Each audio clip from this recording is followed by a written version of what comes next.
Hi, I'm Evan, And I'm Mark. and today we get awkward. We do get awkward. Actually, that's just the best way to explain it. Okay, perfect. Stay tuned. It's a long one. It's a doozy.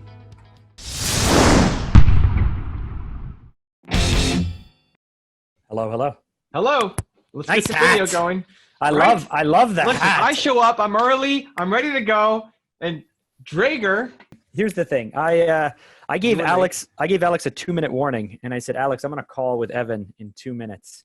And you went over the 2-minute warning. And then I said, Alex, I got to go right now. And then he just kept talking. And Hang up. Did you hang up? Did you just hang up? No, I said, I got to go. And then he's like, yeah, you got to go, Mark. You're already 1 minute late. I'm like, I know. Dude.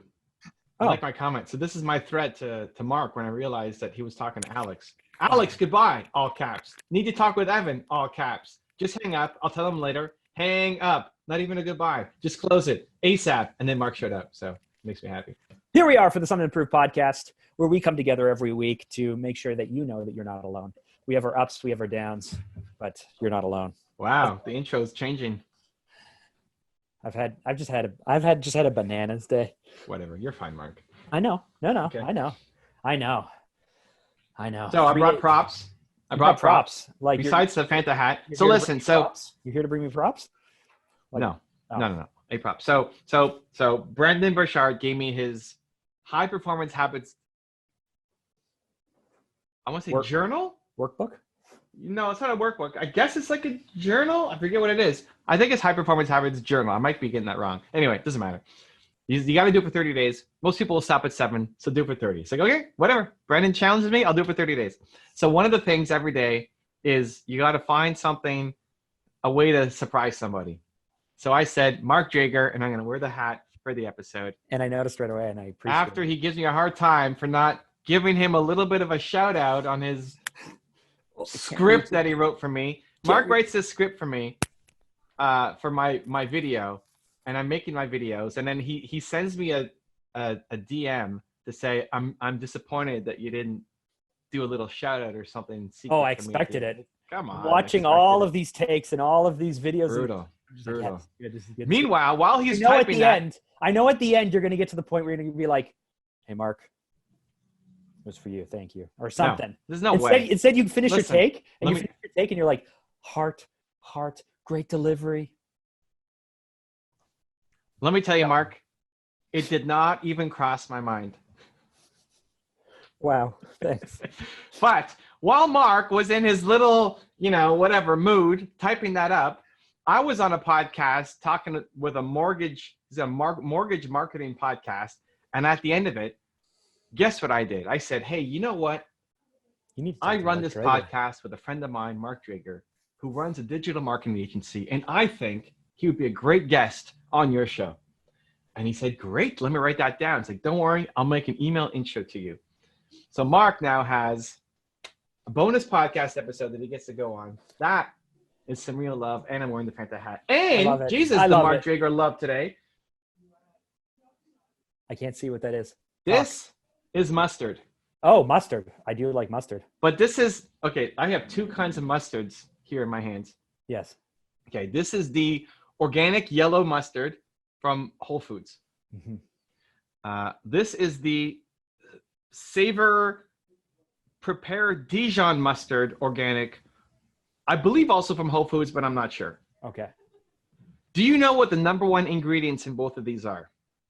The number one ingredient? Mm-hmm. In both of them. It's different. The number one ingredient is different for each of them. So I would imagine on the classic yellow mustard, your typical hot dog mustard, the number one ingredient would probably be water. Okay. But other than that, it's either mustard seed or turmeric. And then on your Dijon, it's probably mustard seed. Got it. Okay, so you're wrong on both, which makes me very excited. I like challenges, though. The number one ingredient, and you're going to say, like, why is he holding that mustard? It's going to all come together. The number one ingredient on the Dijon mustard is water. Ah. Yeah. Okay. So you're close. You got it. The number one ingredient on the regular mustard. I went to Costco. Whole Foods, yellow mustard, organic. Number one ingredient is love. Organic apple cider vinegar. Ah. That's where we're going with this. So let me tell you that I went to the store yesterday and I got myself a beautiful thing of raw, unfiltered apple cider vinegar with Mother, non-GMO, unpasteurized, naturally gluten-free, because I am all over. Oh man, can I tell you? We're going to fill in our podcast listeners in a second while we're talking about this. But I now have club soda, lemon juice, and apple cider vinegar mixed together. And it is like, it's like I'm on a beach. It's like drinking heaven. What's the second one? Lemon Club juice, soda? club soda, apple cider vinegar, and lemon juice. Oh, lemon juice. Okay. I put MCT oil in here. So it's apple cider vinegar. MCT oil breaks your fast, apparently. So no. Well, it doesn't. Sorry. Okay. It breaks your fast in terms of calories. It doesn't break your fast in terms of ketosis. Okay. So why are we talking about this, Evan? You want to fill us in on why you were thinking about this? Because my friend Mark Drager messaged me about, why are you laughing? No, I love it. I love it. Messaged me about getting healthier with his diet and talking about supplements, and apple cider vinegar came up. And I gave some tips and what I knew.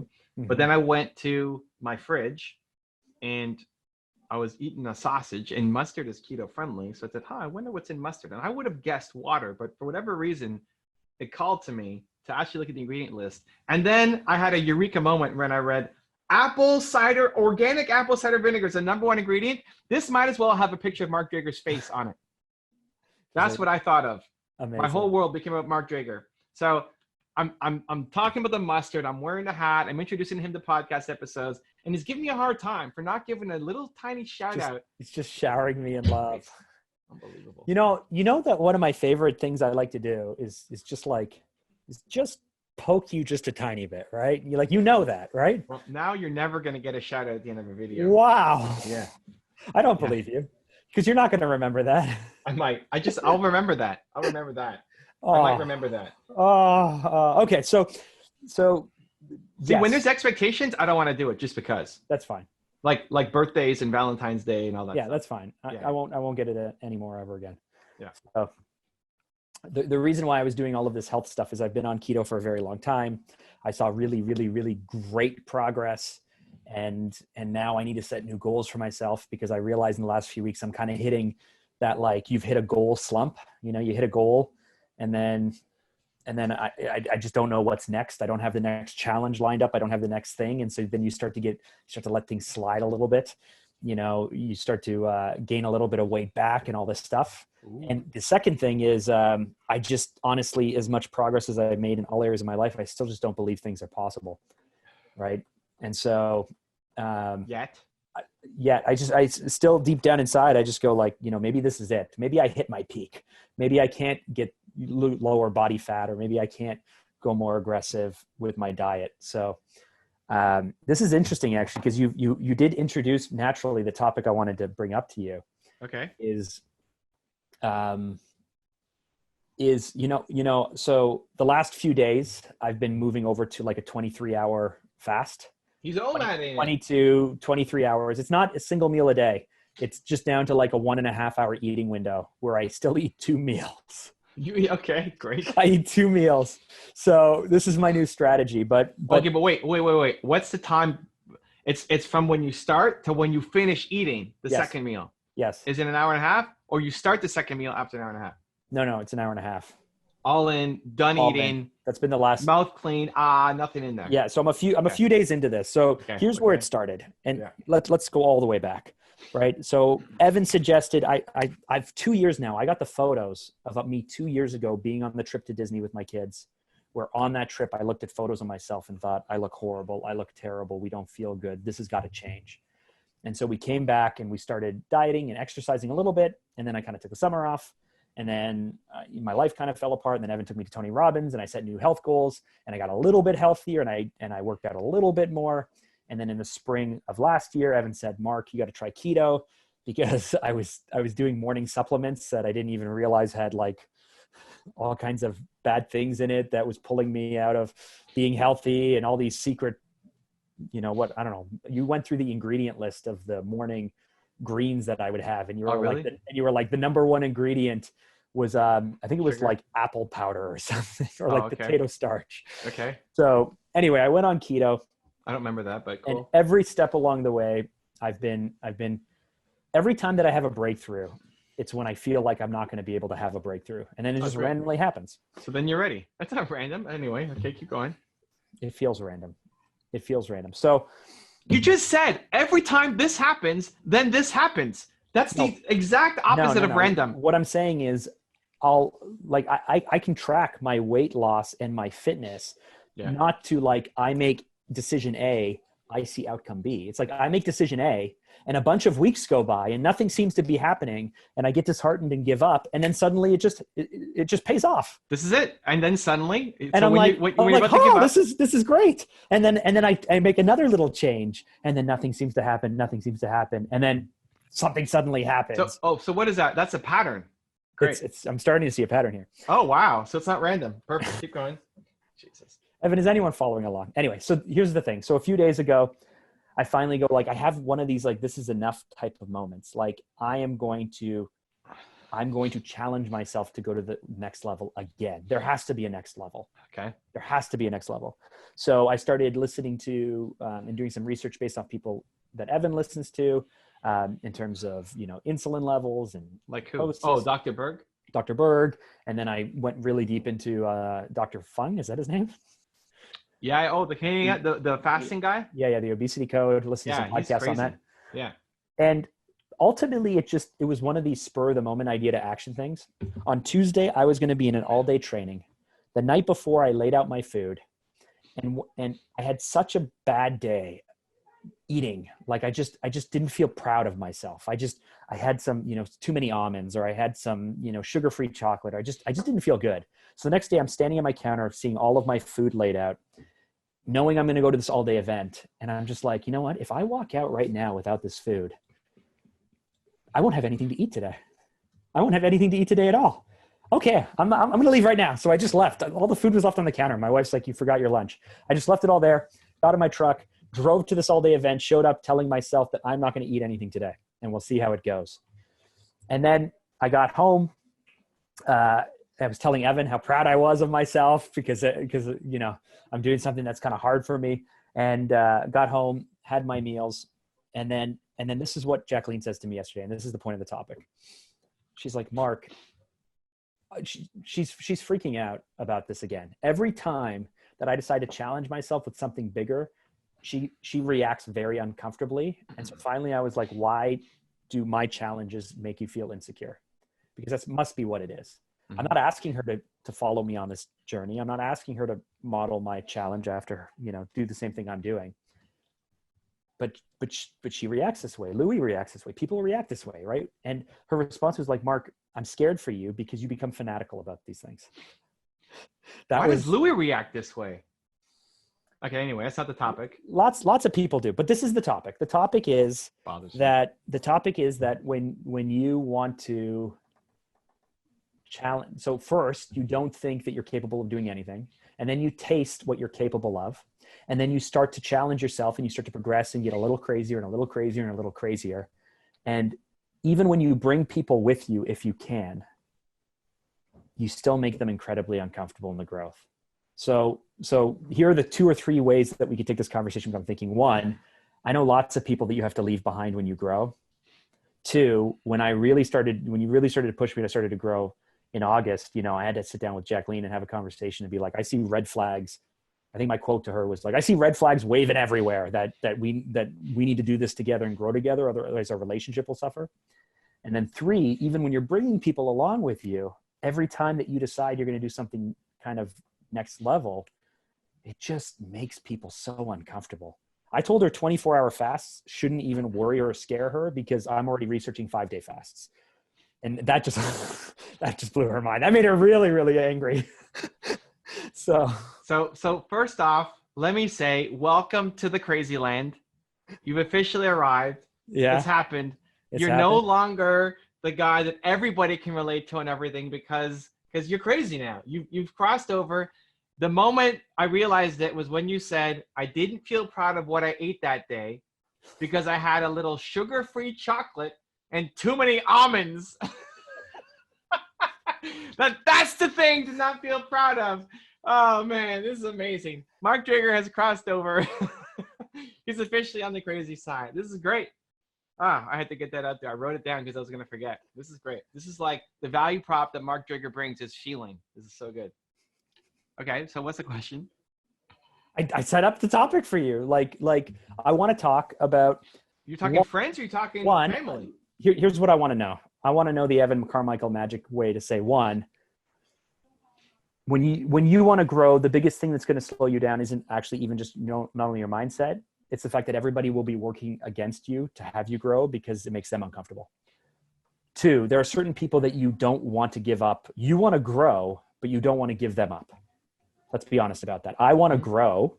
I don't want to give up my relationship with my wife. Yeah. So I need her to be able to grow with me. Otherwise, we're growing apart. And we've seen that, lots of other people have that. When they choose to grow and they wake up and they say, I'm not going to live this life anymore, they have a choice. So how do we bring along those people that we want to bring along? And we're already doing that to a certain degree. And then I guess, how do you cut out the people that you don't want to cut out, but you have to, because you are growing? And then more than anything, because this is Something to Prove podcast, the whole fanatic, being a fanatic comment I thought was really the funniest, but it was most telling just how scared my wife was by, like, she's genuinely scared or worried about my safety. She thinks I'm going to hurt myself. No, she doesn't. No? This is the Let's Talk About Jacqueline episode. I didn't tell her. Wow. Okay, great. No. This is all of our relation. No, it's still insecurities.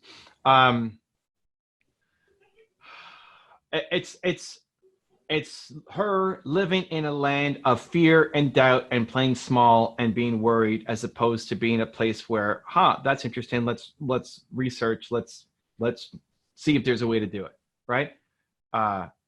So sure, she's worried that you might hurt yourself, but that's the micro. She's living in a place of fear and doubt and insecurity and unwillingness. And now she's grown a lot too over the past whatever, right? But it's still the default language. It's changing a default language to, why? How? Right? But with a genuine curiosity as opposed to a judgment, fearful. It's a place of love, but it's an insecure place of love as opposed to a strong place of love. I'll break it three different groups.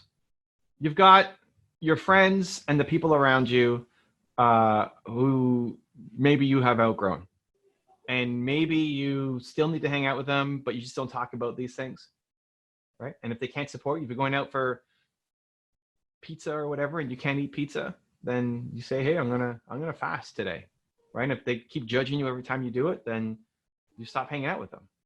If there's not enough common bonds between you that you can still maintain a friendship without them judging you every time you're talking to them, then you have to move on.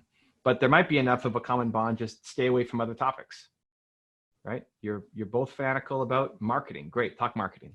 Or about League of Legends, great, talk League of Legends, right? That's what will bring you guys together and maintain the relationship. Just forget about the other stuff. Family, similar in that hopefully there's a lot more that bonds you together than just one thing like League of Legends or marketing. But you still might have to avoid certain topics. Like you may not go and tell your mom that you're fasting. You may not go and tell people the extremes that you're going through, that you want to start a business or that you want to do this crazy thing. And you just avoid some topics are off limits. I'm not talking to you about this. Every time we talk about this, we get into a fight. I love you. I don't want to talk about this. Whether that's a pressure to have a baby, to get married, to whatever, to find a new job, to quit your business and take the safe route, right? Some topics are off limits and you just set the line in the sand. I'm not talking about this. I love you. Let's focus on everything else. And hopefully, again, there's enough stuff there that you can talk about. For the person that you marry is the most challenging and most difficult because you have to grow together. This is great Instagram graphic that we made of a tree, and like me and Nina are Nina parts of the tree. As the tree. It's the first time Nina was in the IG post, and so like you're kind of twisted into each other, but that's it. You have to be able to grow together. If you feel like the person who you're with is holding back your growth, you're going to resent them, and it's going to end the relationship. It just is. Think about how much anybody listening, how much you're growing right now, just imagine 20 more years of it. If you continue at the pace you're going for 20 more years, you'll be a totally different person. If the person you're with isn't growing or isn't growing at anywhere close to the pace, you're just gonna have too many things that you can't talk about.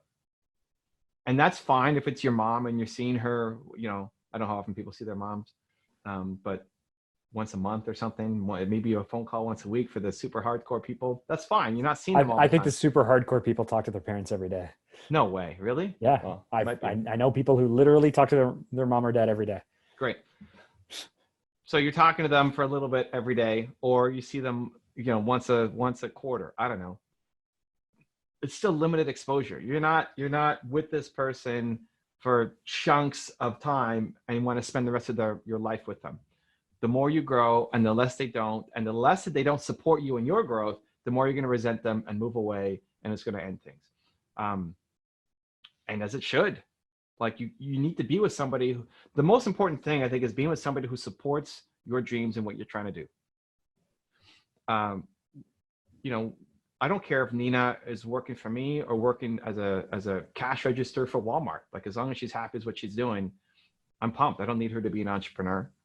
I don't need her to be into all sorts of crazy things unless she wants to. You have to support the other person's dreams and not have the default be a negative, judgmental tone. So those are your three levels of understanding by Evan Carmichael. So, okay, let's go through those. So the family and friends and limiting exposure and having the common things in you know, I think you can actually, yes, that makes a lot of sense to me. And I think that if there's someone that you want to be friends with that you're drifting from, you can actually just create some more shared experiences, and that will help. Let's talk then about the two angles for the people that you want to save and bring with you, and then the people where one day you wake up and you realize that you have to move on. Okay. So like I was saying to Louis the other day about how, again, in the fall, when you know, I was really growing a lot and it was summertime and all of that stuff. So it's the end of the summer and we're making all these big business decisions and things are really stressful. And I just felt kind of disconnected from Jack. And so we went for a walk with the dog and I was just like, listen, I said it. I was like, I see red flags. Like I see red flags waving everywhere that if we don't talk about this, if we don't address it, if we don't do something about it, if we don't figure this out now, a year or 2 years, 3 years from now, we're going to really regret it. Because I'm going to look back at right now and know that I'm living in the moment where I could have changed the path and I could have done something about this. Yeah. I don't know what to do about it, but I see all these red flags waving everywhere. Mm-hmm. I waited like 3 days to have that conversation, which, you know, at least I had the conversation. Yeah. Do you think people are too afraid? Of course. Of that conversation? Because the answer might be like, well, I don't want you to change. I don't want you to grow. I don't want any of that stuff. So you just ignore it. And you don't want another fight and you don't want to be judged again. So it's easier to stay in the thing that's just okay than to cause more short-term pain. Right? That's why people stay in bad relationships, because it's easier just to stay in it because it's not totally bad. Like you're not getting abused every day. It's just mediocre and just okay. But to force the conversation to go down a path of breaking up is so painful in the short term, even though, you know, in 5 years, 10 years, 20, it's going to be amazing. You have a better life for yourself. You don't want to go through the X number of days, weeks, months of pain. So the immediate pain of just being in an okay life is sufferable. You can go through it because the other pain is too big. It's a short-term acute pain that's too big, so you don't want to do it. Yeah. I've realized looking back that I do this with, you know, clients or, you know, friends or family or team or whatever it is. It's just like you just learn to kind of suppress those little gut reactions or those little things. Right. Like hang up on Alex. It's time. Evan's waiting. Oh, sorry. Boom.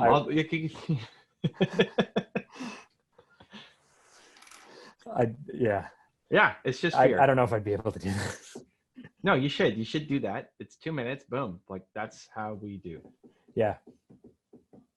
It's the same thing. It's like, hey, I got an out in 2 minutes. talks over you, blah, blah, blah, blah. Hey, I got to go. Talks to blah, blah, blah, blah, blah. 1 minute late. Oh, you're 1 minute late, Mark. You should go.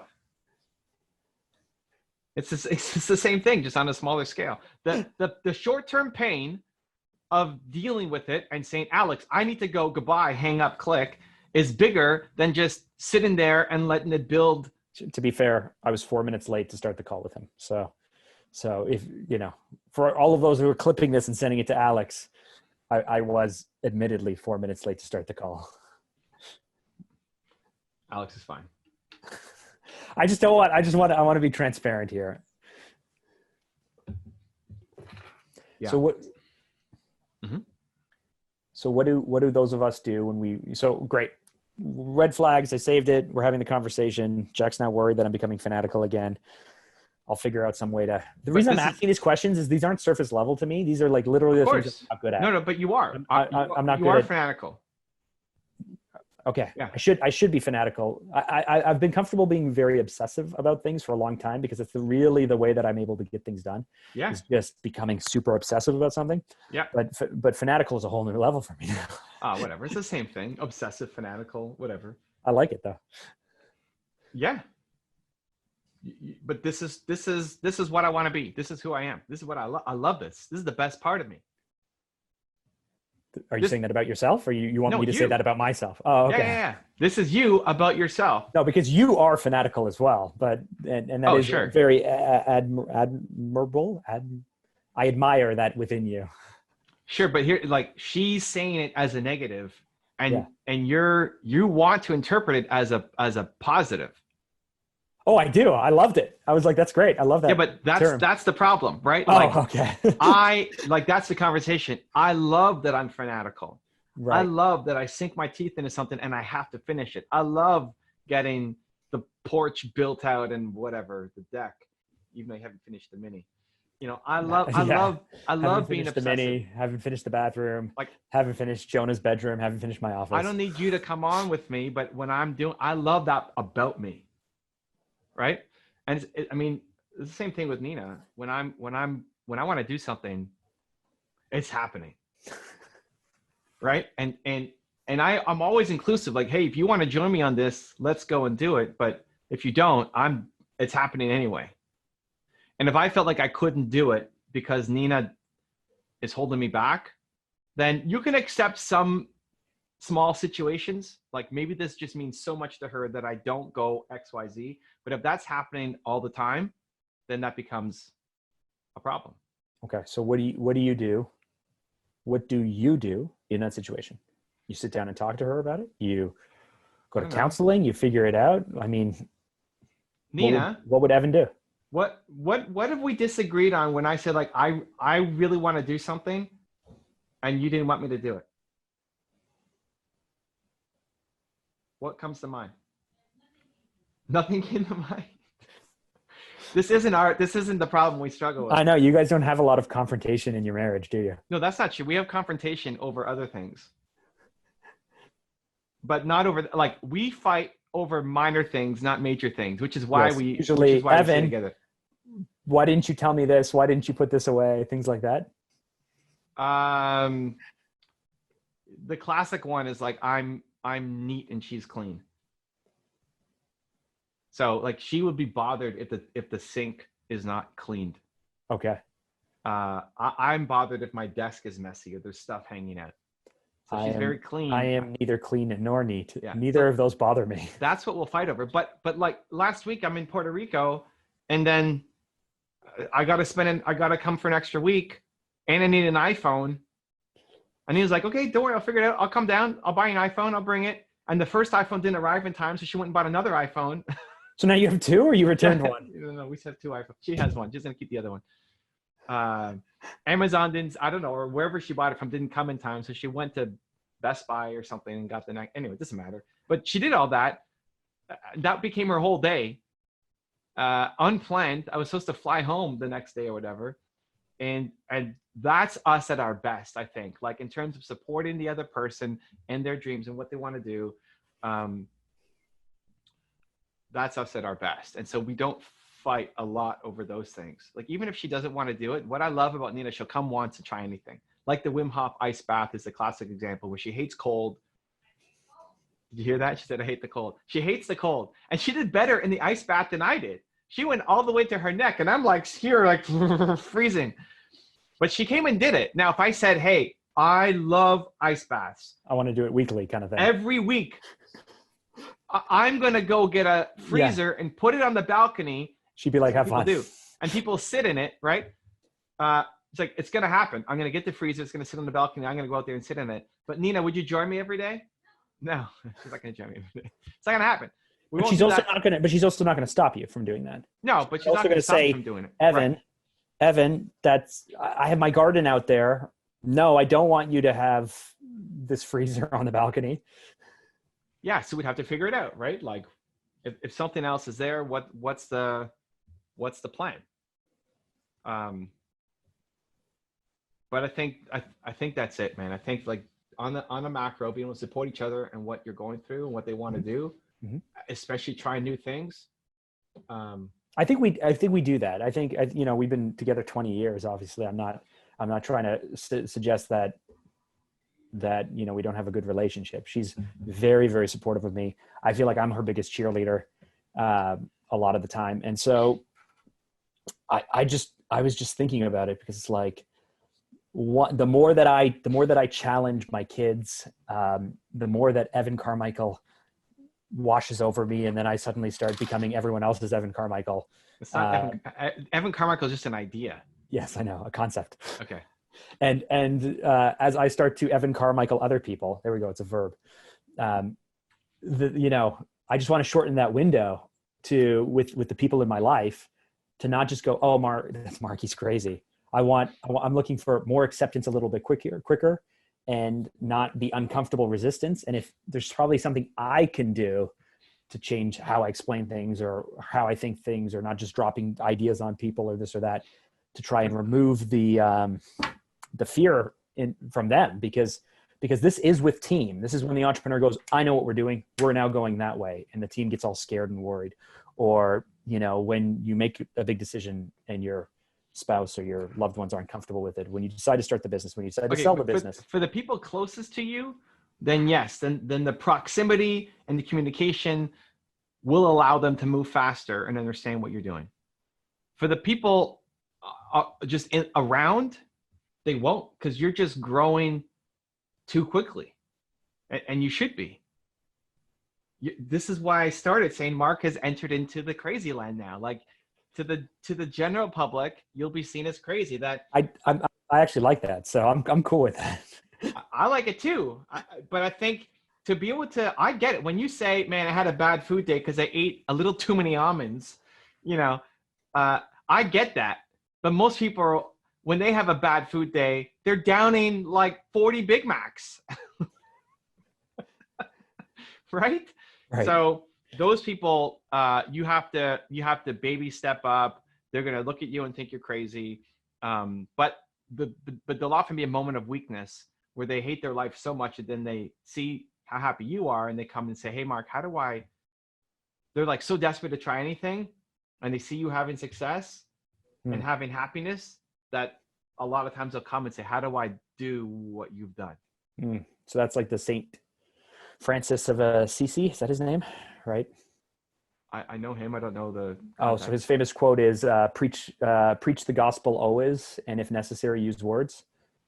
So the idea is just live the way you're supposed to live, and it'll open up the opportunity. Yeah, people will come.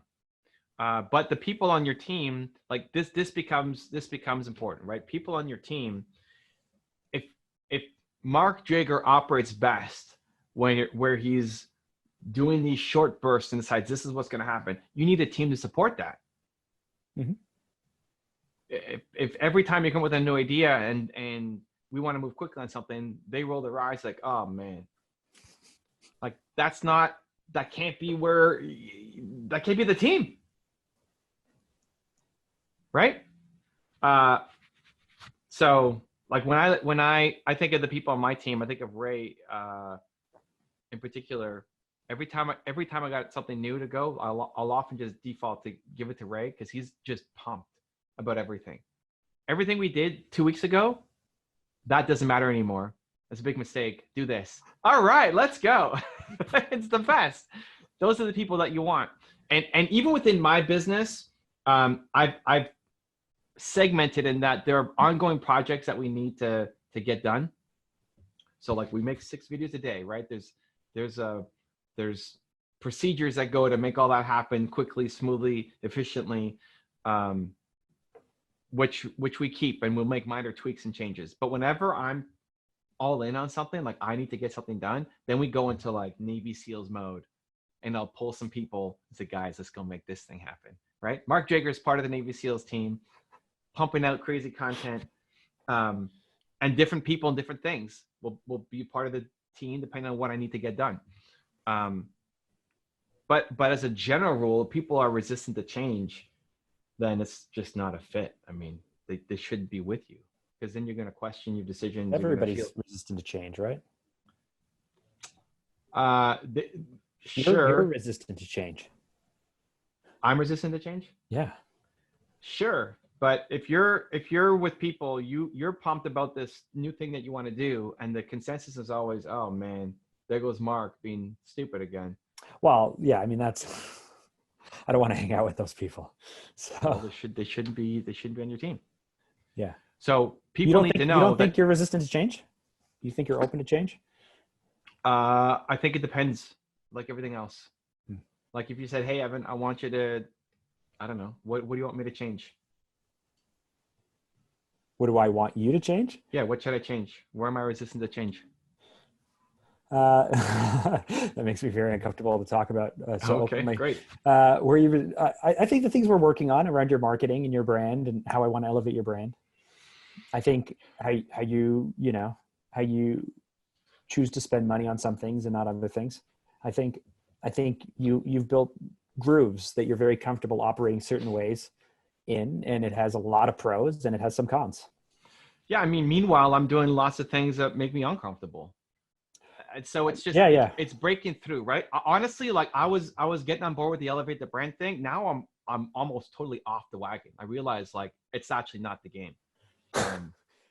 It's not the game like, that you thought it was on Sunday, you mean? Sunday?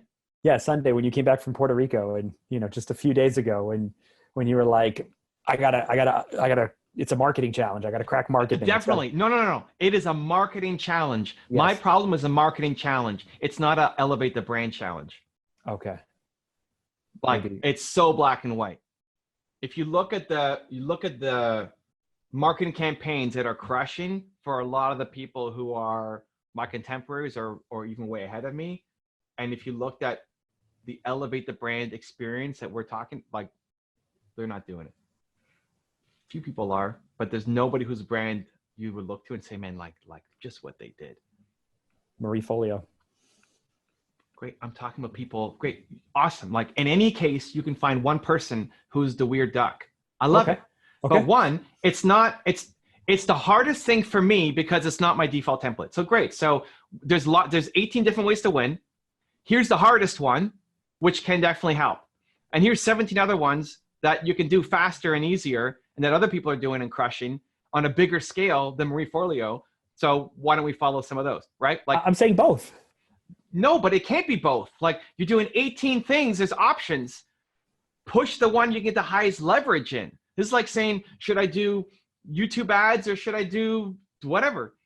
MySpace ads, great, do both. No, doesn't work. Like when you're doing a marketing campaign for somebody, you break down what's gonna be the most effective thing for them. And while I love the aspirational of elevating the brand, it's where I want to be, and I'm working hard to do it. Like I want to. I don't need to win. It's actually a really poor decision to do it unless it's just like from the heart I have to do it. But marketing is definitely the problem. It's just that's not the leg to stand on. It's not. It's like been abundantly clear and looking at what people are doing. It's not the leg to stand on. But marketing is definitely the problem. So for change, depends on what it is. If it's against my value system, then yeah, I'm going to be resistant to change. And not just like, go steal from somebody. That's like definitely a red line. But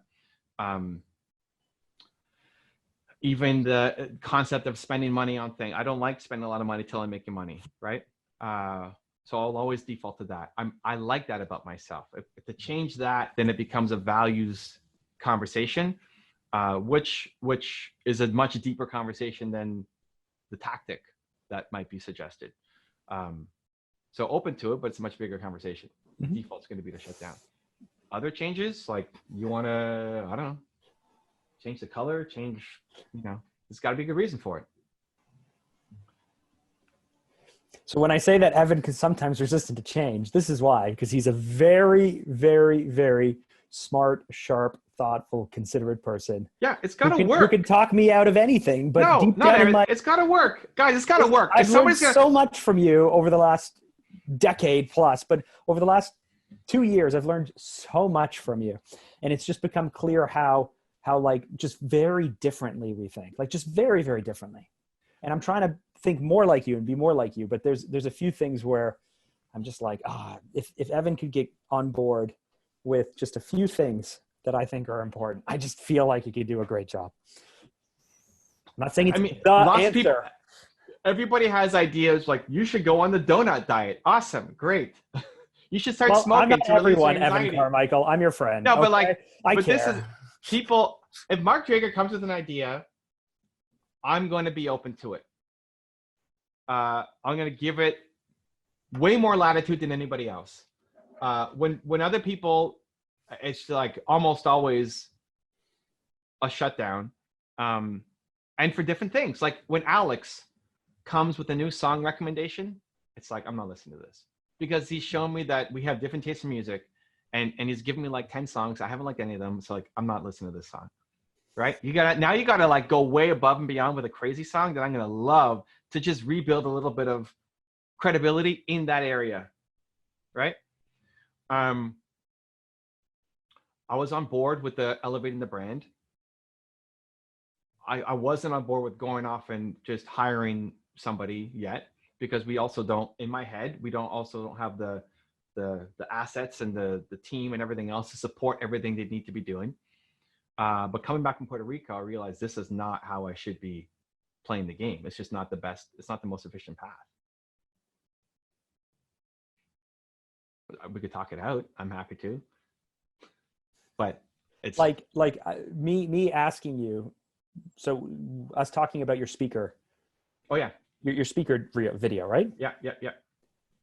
Me saying, hey, that footage that you have is not good enough. Yeah. The messaging you have is not good enough. The cut is not good enough. Yeah. All of this stuff just needs more. We need more. Mm-hmm. And then us looking for the opportunity to shoot more and us setting aside budget to do it and bring all the people together to do it. Mm-hmm. That is what I mean by elevating the brand. I know what you mean by elevating the brand. That is the type of thing where you would not normally create an environment or manufacture an environment. You'd say, I'm a real life person. Drop me in a real life thing and grab what you need, but I'm not going to go out of my way to make stuff. That's the type of thing where sometimes I just wish you wouldn't fight me so much on it.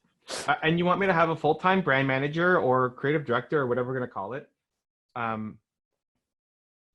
And yes, that should be a part of the plan. But as the next step? No, as the next step, if we're now just getting into road to 10 million type conversations for those who listen to both, the next step is clearly, a speaking agent or someone who can get you on bigger stages more often. The next step is really getting the book out and getting the membership done. We're working on it. No, but like that is the next step. Like that should be where the push is. That should be where the focus is. Yeah. And me doing that, like I'm speaking. I got all the speaking gigs. I'm speaking at Russell Brunson's next thing, making some connections and inroads without having anything yet, right? So the speaker video, I'm still pumped for. But even speaking, I don't know if speaking should even be part of my most important projects right now. I'm serious. Okay, cool. Resistant to change, Evan. No, it's smart tactical decisions because to win, you have to say no to almost everything. And everybody's got an idea of what you should do. And so it's balancing what feedback you're going to take in and say yes to with all the other stuff. Because if you say yes to everything, you get nothing done. Welcome to my life. That's everybody's life. You got to say no faster. We've hit some magic here.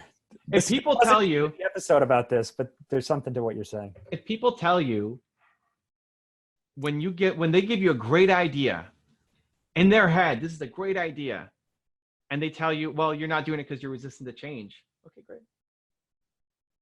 Evan, you should. You don't like that I said this, eh? This, like you're. I think my deeper ongoing frustration with you is I want you to be the marketing maestro. I want you to tell me exactly what I need to get done, and it's the exact right strategy.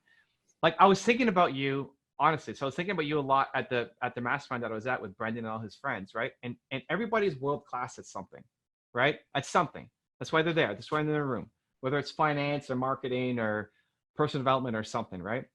And I'm having imposter syndrome a bit because a lot of these guys are better than me at some of the stuff that I do.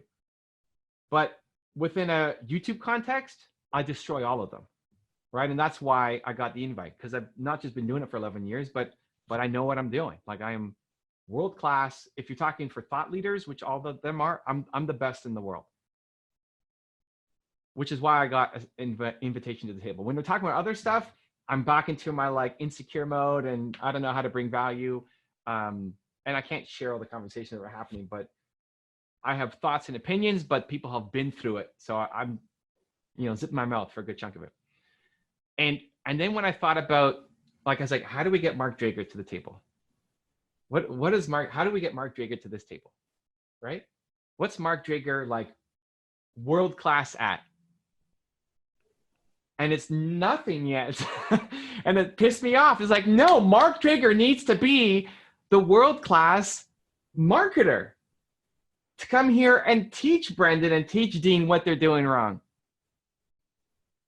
Whether it's Facebook ads or videos or whatever, like use the talent. I can hang with them in what I know. And I want you to hang with them in what you know and be invited to the table. And so when I recorded my video for the book launch, you tore it apart and said, no, do it like this. I like what I recorded, but it's like, whatever, great. You tell me, I'll do exactly what you wrote. And I trust you, go, I'm gonna make that video. And we can split test it and whatever, but we used your script and your landing page and all the things that you think are great and awesome. Like that's what I want for you, not even just to elevate me. I want for you to be able to come in, see a problem and say, this right here, this is how you fix it. And I am world-class at doing it.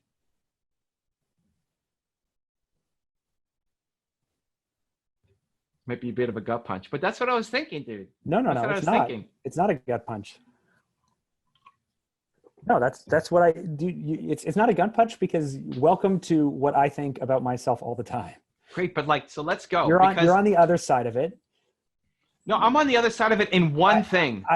Listen, man, I live in a world. When I said today was a tough day, we have this client that we're working on this big project for, that we're just doing our work over and over and over and over again because they just can't decide what they want. So we do the work, and then every step it's like, well, you didn't consider it's, we do the first step, and then they say, no, it needs to be more like a separate, like we do white, it's got to be black, and then we do black, and they're like, but what about gray? And then we do gray, and they're like, wasn't the original strategy white?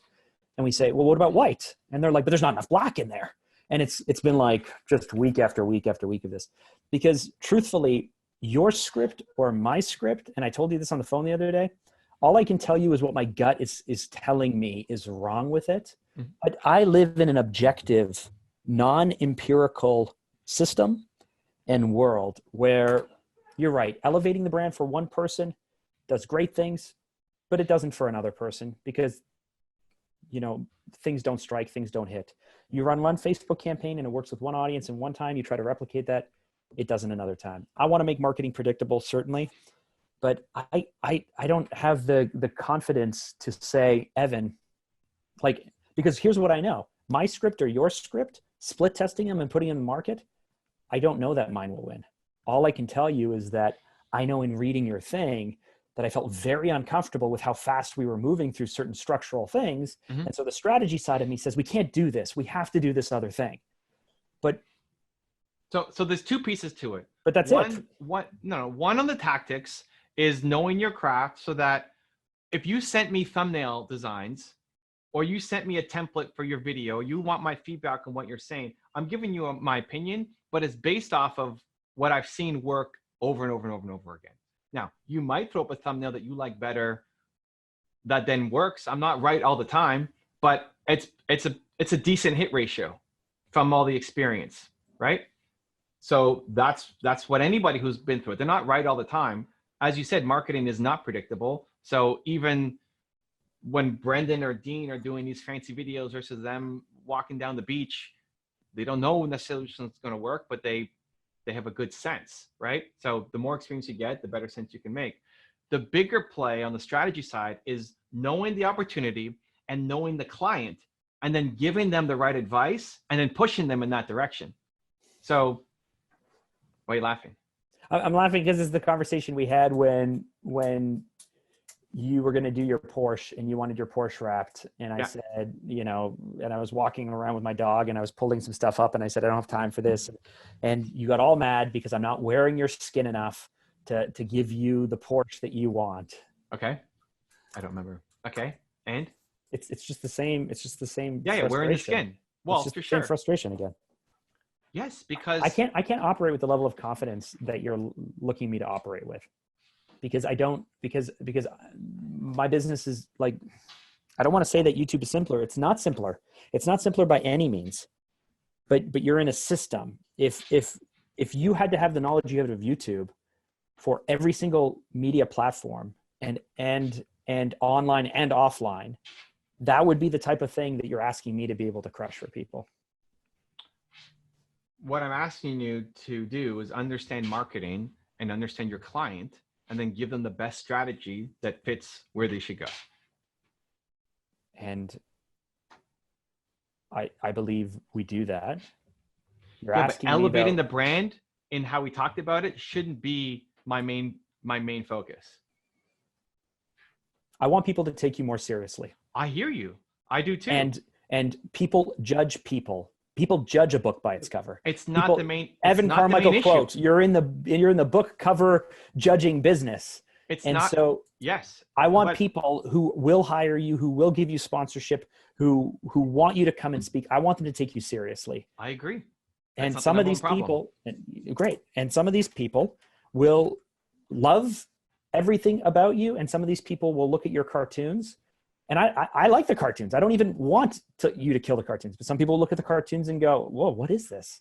What's going on here? And that's, I like them, you like them, but someone will judge that, someone who we want to win over.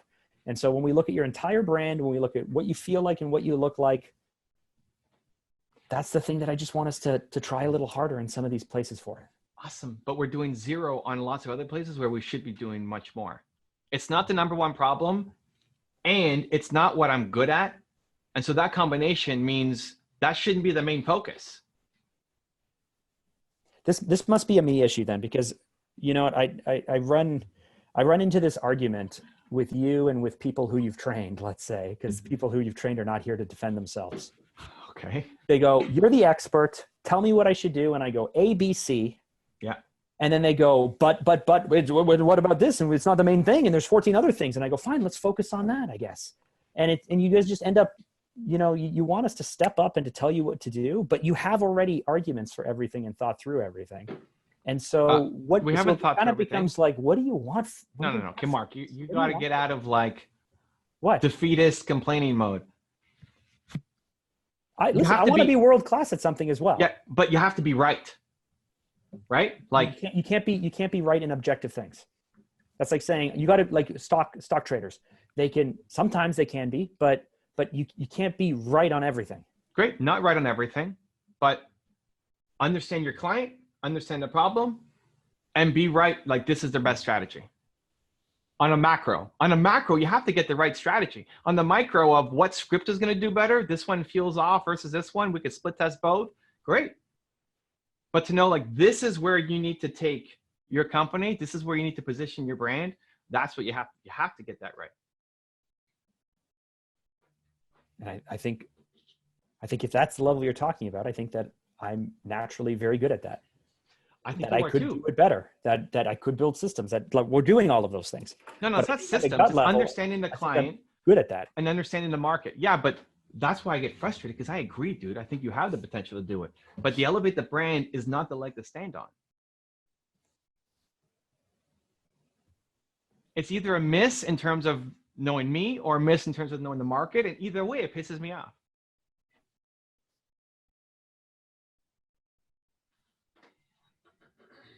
Okay. Well, that was one of 3 suggestions I gave you back in August that you've taken no action on any of them for. So, right? Well, we wrapped the Porsche.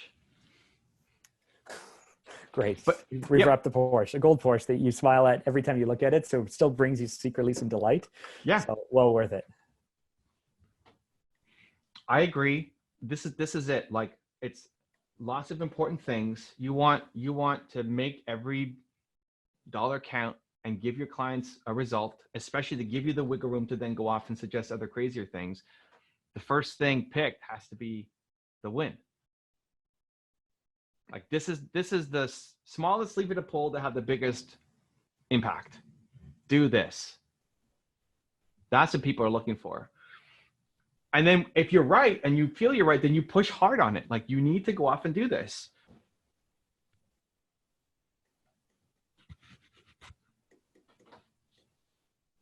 I'm trying to understand.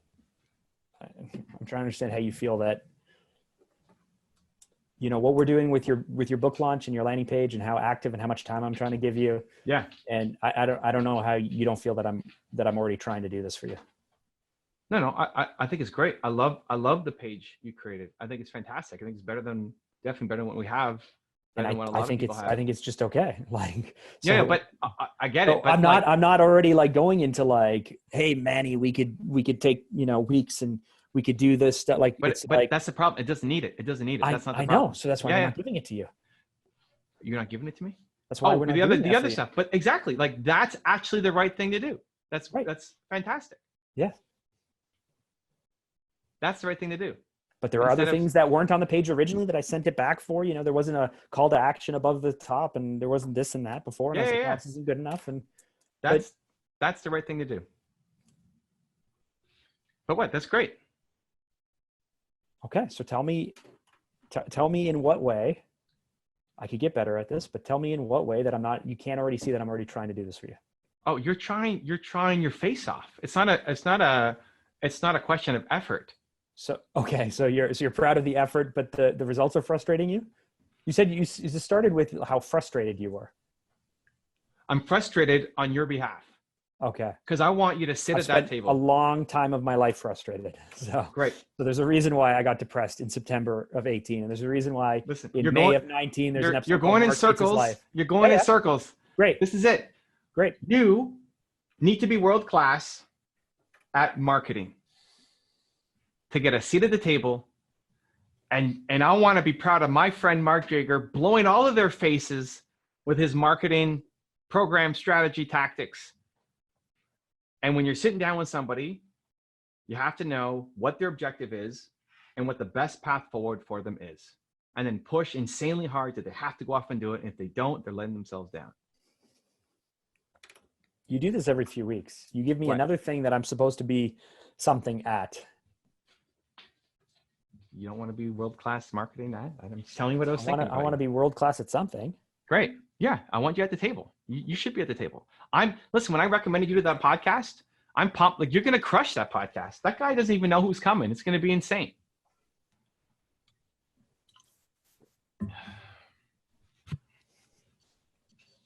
See, this is what happens when I try to challenge Evan. You could 2 weeks ago, I texted you with what I've honestly believed was the best move for you completely. What was it? Trying to be direct, trying to teach you a lesson. It was a private conversation between you and I. Okay. And you were like, I'm like, Evan, I'm trying to teach you a lesson. Stop being so stubborn. And you're like, no, you're the one learning the lesson here. That was like your response to me. Okay. Well, I felt you're missing something. Obviously, I don't remember what it was, but when you tell me, hey, make this video off this script, great. And then you tell me, fix it because you didn't have enough emotion on these 3 things. Okay, great. Happy to test it, man. I did it. Yeah. I don't care enough about the work or have the ability to do that for everyone all the time. No, that's not Right? true. I watched every single clip of your thing, and halfway through I was like, why am I watching Evan's stuff? He's so good at this. And then I went, no, I'm gonna watch everything for Evan, just in case that halfway through there's something that shouldn't be there. And you found 3 moments that were needed but fixing. I wouldn't do that. You don't have to do that.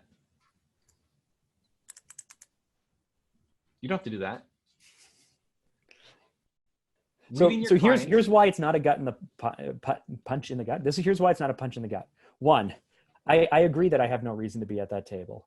2, it's great that all these world-class marketers have come together, but I still look up to what they're doing, and can learn a lot from them. And I'm not setting out right now that I'm aware of to do anything so crazy different that it would bring me to that table based off of the conversations we had a few weeks ago about buying distressed companies and other things that we're going to be doing. And so it's like, I know. I don't know what you want. I don't know what you want from me. I don't know what the miss is on the strategy. Like, the elevate the brand should not be the play. It's a play. It's the only thing that I push you on because it's the only thing that's a real blind spot for you. I don't have to push you on it, but it's a blind spot for you. I already know that you're going to do everything else. I already know that you're going to focus on the next step. So there's no point in me telling you the things that you're already doing. But let's do it better. Let's do it harder. Let's do it faster. When we sit down, often you'll say, Mark, what should I do? Yeah. Tell me, what should I do? And so I'm not going to sit down and think through things that you already know. I'm not going to be like, Evan, here are the things that I can definitely see that you've already considered, already thought of, and already working on.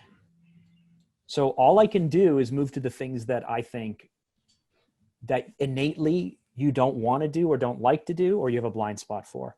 And so I'll stop even using the words elevate the brand because I only picked those words because there's no other way to explain the fact that your system of focusing on something, getting obsessed with it, putting something up really, really quickly, knowing you could come back later, but you don't come back later often because you're on to the next thing, means that you get one kick at it. And so it's just like, I'll stop talking about that if you want me to stop talking about it. But I do know that if you could take your brand so people will take you more seriously, it will help you in the long run. Of course. I can't give you empirical data. Nobody said that it wasn't, dude. There's 18 ways to win. That's one of them. And it's not the biggest But lever. I know that you're already going to focus on the top 3 of the other But things. I'm not, dude. I'm not. This is the blind spot. I'm not. If I was, then I'd be crushing it. A year ago December, you were getting into, but right before you got into ClickFunnels, before you went on your tour, you were like, I need to be advertising more. I can't be so myopic about organic. I need to focus more on ad spend. How do I do this? What do I do? So you already knew that marketing was the answer. You just were exposed a few weeks ago to what it can do at scale. Great. Help me do that. Like I want to. Great. Let's do it. We are. But that's all we should focus on. Let's crush that. That's all we should focus on. So I should what do I do with my team and my companies and my clients and other stuff? No, Mark, no. That's not all you should focus on. Okay. In us, that's all we should focus on. If you want pretty much all we focus on, you and I, we talk about this. But that's what it should be. The elevate the brand shouldn't be, that should be the path to 10 million. That's the big thing. It shouldn't be that thing. Right? This should be the thing. Okay. This should be the thing. And then faster, harder, bigger, stronger. Build it. That should be the thing.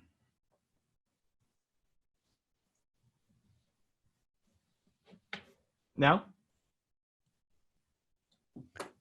The thing that you want to be the thing is the thing that I'm also not innately it's just not a skill set that I've developed because I don't do it every day. And you're like, yeah, I don't know how to explain it. No, I hear you, but that's fine. So it's like me telling you that LinkedIn should be your thing, right? Because you're really good at YouTube. You're good at YouTube because you spend a lot of time in YouTube. Yeah. Right. And so me to tell you but LinkedIn should really be your thing. It's like, well, I could learn that, but but I'm busy focusing on these other things that I'm doing, right? Like marketing systems. So like funnels, developing funnels, building out lists, marketing to lists, remarketing to lists. That's marketing today. We know. We can do more of that. Of course we should do that, and we can do more of that. Yeah. That's not the thing that I spend my time on, though. That's the system and the company that I'm building. Okay, great. But in that, then it's recognizing what, like you say, hey, here's what you should do. Here's where you should be focusing. I'm not great at this, but let's try. As opposed to like, no, this is the path that you have to go down. Right? A few weeks ago, we talked about the tools I have in my tool belt. Right? Yeah. So naturally, the things that I'm going to push you on or suggest to you are the things that are part of my tool belt. Okay. You're asking me to ignore those things and to focus on other things that aren't going to be the things that I naturally think of right away, right? And then you're getting frustrated that I'm not doing it. No, I'm asking you to understand how to take a client to market. Yes. And then what you can help them with versus what they need. But this is where I'm so confused. We do that. Great. We do. The elevate the brand as the big thing to push on is a miss. If you're saying now it's the only thing I could think of. I don't have other clients or friends or people in my life who say, Mark, you want to be on my monthly podcast where you can try and point out the things that I should be doing better and then come up with things and then present them to me and then I'll argue with you about them? Okay. You're the only person. Great. So you are asking me to poke holes and come up with suggestions for things. Yes. Right? It was one of three things that I pointed out early on that I thought could be opportunities for you. Okay.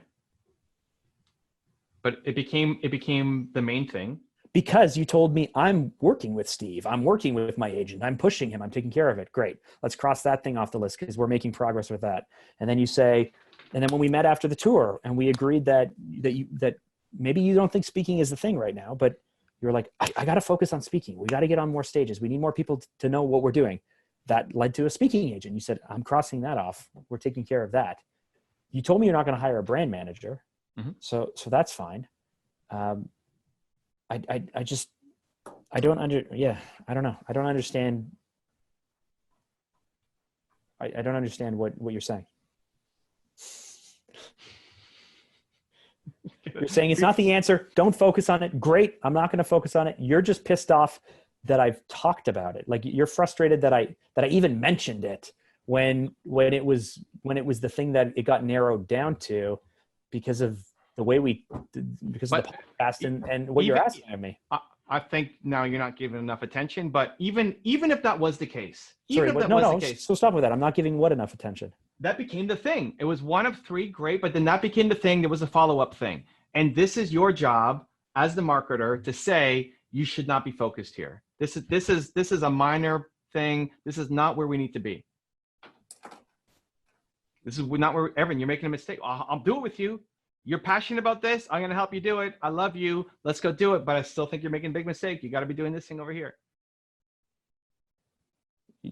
You're frustrated for me not suggesting something that I didn't suggest.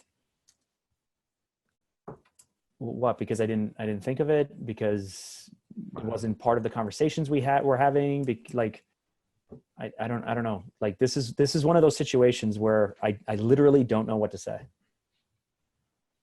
And I'm not trying to be defensive. I literally just don't know what you want from me. You want me to think about things and act in certain ways and operate with a confidence with an 85. If I'm 85% sure, I'm 100% sure. But the things that I was 85% sure on, you're mad. You don't agree are the right things because the thing I'm pushing you on is the thing that you naturally don't do. So you're never going to agree with that. There's always going to be other things for you to focus on. It's finding, I disagree that that's the highest lever that I should be pulling. I never said it was the highest lever. Then that's what you focus on though, Mark. That's what you focus. That's what you push people on with your fanatical new mindset. Where I want you to get results. We need to pull the highest lever. So when I'm talking to you, we're pulling on this lever unless you just love this other. I'm not pushing for the elevated brand. Push me on the highest lever opportunities for me to help me blow up.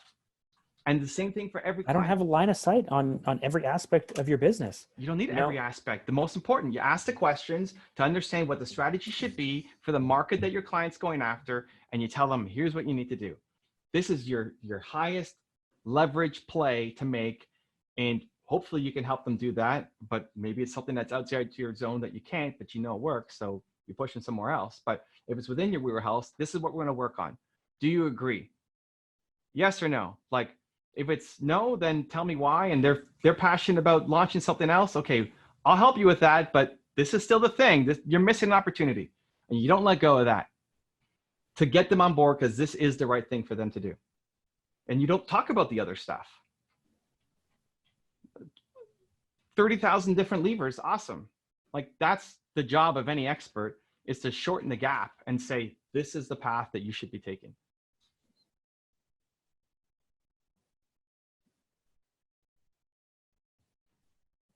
That's it. Okay. You can do that. You could do that. You could totally do that.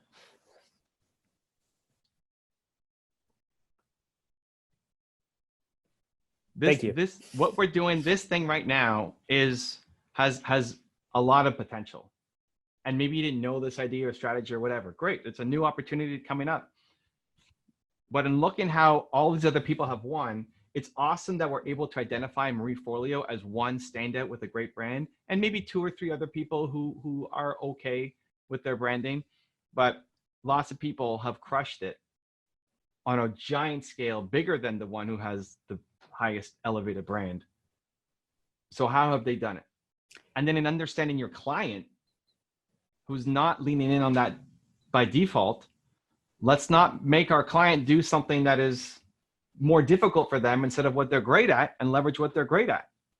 Unless it was, no, Mark, I have to do this. I have to elevate my brand. I need to get a brand match. Like, okay, fine. Here's what you should do. I still think you're making the wrong decision. If it were me, I tell you to do this, but you're dedicated to that. You want to wrap your stupid Porsche in gold? Okay, great. That's not where you should spend your money. That $7,000, I don't know what it cost me, should have been put into advertising to help you do this. It's a dumb move, but I'll help you do it. Right? Because this is the path. And you can do that. You can totally do that. And you get a seat at the table. Because I want to be there with my friend Mark Drager. Yes, I want to be there with you too. I don't think I'll ever be able to. I don't think I'll ever be able to button everything down as much as you want, so that way you can't poke a hole in it, honestly. There's always holes. You can look at my YouTube and poke holes in it all the time. There's always something that can be fixed. But those should be on a micro level, not a macro. I think this script will work. Okay. Maybe it doesn't. Awesome. But not where should we be spending our money? What should our strategy be?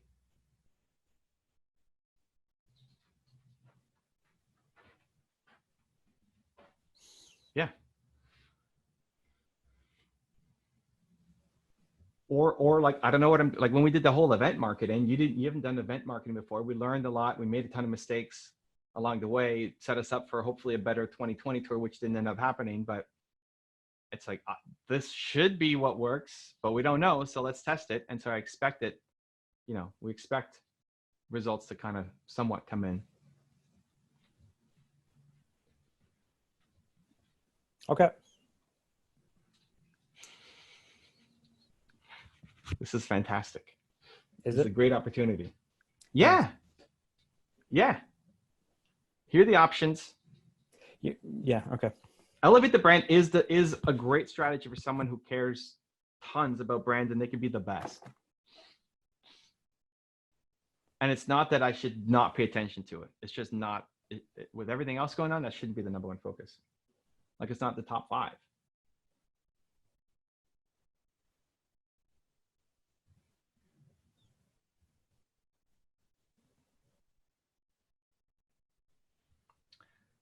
The Something to Prove podcast, ladies and gentlemen. Mark took off his hat. No, I just don't know what else to say. We're talking in circles now.